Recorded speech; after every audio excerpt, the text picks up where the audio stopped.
तो दोस्तों, जिस तरह से आप दुआओं में अपनी याद रखते हैं कि रब्बा मरने से पहले कलमा नसीब हो जाए, उसी तरीके से अपनी दुआओं में याद रखा करें कि या रब मुझे सेहत और इज्जत की ज़िंदगी दे, पैसा ज़रूरी नहीं है।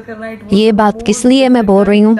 ये बात बोलने की वजह है, उसकी एक रोशन मिसाल है एस्ट्रोलॉजी की इकरा कंवल।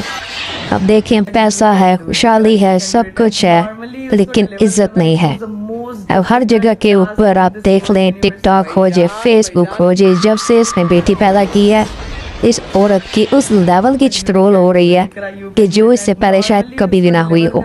ये दुनिया इस चीज़ को भूल गई है। मुबारकबाद देना दूर की बात, उन लोगों ने तो इसको समझने के एक तरह से एक सिंबल ऑफ बेइज्जती करार दे दिया है सोशल मीडिया के ऊपर, कि सोशल मीडिया को इस लेवल तक भी नहीं गिरना चाहिए। अब हर एक बच्चा अब इस औरत की पैरोडी बना रहा है, जिस तरह आप इस वीडियो में देख सकते हैं। चलो एक छोटा सा क्लिप जरा मैं आवाज करती हूँ, आप इसको मुलाहिजा करें। नॉर्मली उसको डिलीवर करना, it was the most difficult task in this whole universe. भाईजान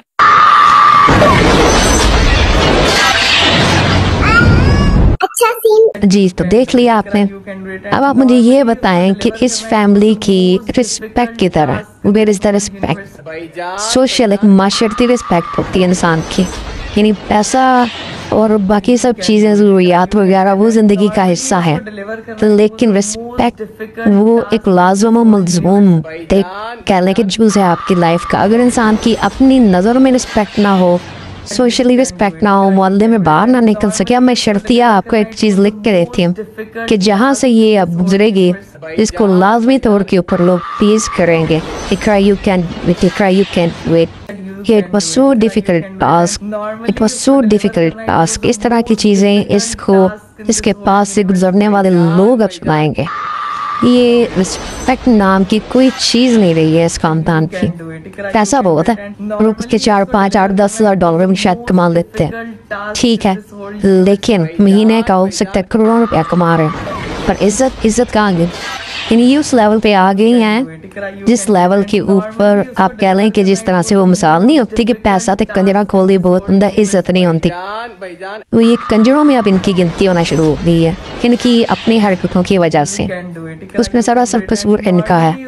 अच्छे खासे वालिदैन के रिस्पेक्टेड प्रोफेशन से सारी ज़िंदगी लगा कर उन्होंने इज्जत कमाई, बेटियों को सपोर्ट किया, लेकिन अब बेटियां इस तरह की स्टूपिडिटी के साथ, अब आपका भी रगड़ा निकलता है। जितने लोग रगड़ा निकालने वाले हैं वो इनके माँ बाप को भी नहीं छोड़ते हमारे समेत, ठीक है, आप भी रगड़ा लगा देते हैं भाई, ठीक है, होता है कि भाई सपोर्ट की जाती है, कॉन्फिडेंस दिया जाता है, लेकिन साथ में सिखाएं भी तो सही ना कि क्या बोलना है, क्या नहीं बोलना, किस चीज़ को मद्देनज़र रखना है, किस चीज़ के ऊपर फुल स्टॉप लगाना है। वो चीज़ नहीं कर पाया। आई थिंक सपोर्ट ही करते रह गए कि मेरी बेटियां ठीक है, ग्रो करें।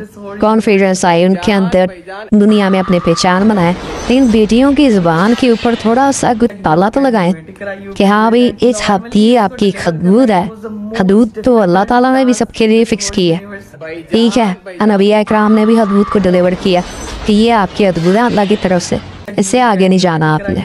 पेरेंट्स को भी चाहिए कि हदूद फिक्स करें, ठीक है। सोशल मीडिया के ऊपर ख़वातीन आती हैं, ई कॉमर्स भी कर रही हैं, ठीक है, ब्लॉगिंग भी कर रही हैं, टिकटॉक के ऊपर भी हैं, वो हदूद में जो रह के काम कर रहा है उसको लेकिन कोई गाली नहीं देता। जो हद से क्रॉस करते हैं, चाहे मेल हो फीमेल हो, उसकी हिस्से में जिल्लत लिखी गई है। तो ये एक एग्जाम्पल है कि आप देख लें कि बेटी तो इसने पैदा कर ली और उसके बाद अब इसकी जिल्लत का सफ़र शुरू हुआ है। तो इन चीज़ों से सीखा करें, देखा करें।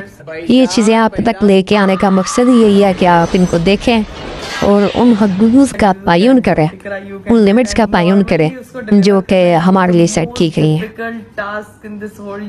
भाईजान